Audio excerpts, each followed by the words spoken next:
this time of year can often bring about transitions in life, you know.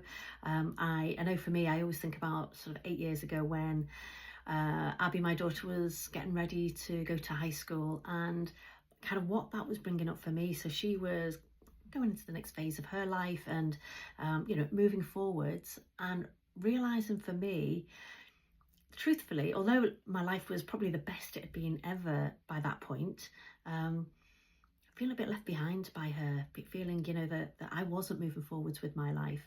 And so I always think about that moment. I've shared this story before about being sat in the airport and getting an email from my mortgage broker to basically say I couldn't have the mortgage that I'd been working so hard to get. And the initial response for me was kind of, hold it all, manage it all, head down, crack on, and just, make it work, sort of thing.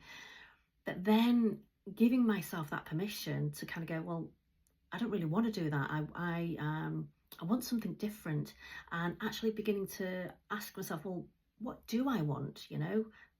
Being able to prioritize my own needs. And this is something I see so often with the women I work with, that they transitions come about in life because that's what happens. Kids go to high school or uni, or they leave home and go and start their own lives, and so often the changes that happen, the women I see, they just cope with it. It's just head down, crack on, don't look at it, almost.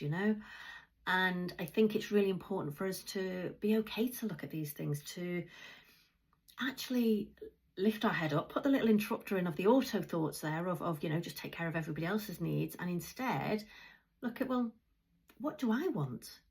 What would be good for me? How would this feel good for me to move forwards with? There is clearly something happening in my life that is going to impact. So what do I want to do with that? And I just would love for you to, notice for yourself if that's something that's coming up for you. If you know that your children are going to high school or uni in the next year or so, and you're beginning to notice that little uncomfortable feeling coming up for you, just check in with yourself. Are you doing the automatic thing of head down, crack on? Or are you beginning to ask yourself, right, so what do I want in this phase of life? What do I want for myself going forwards?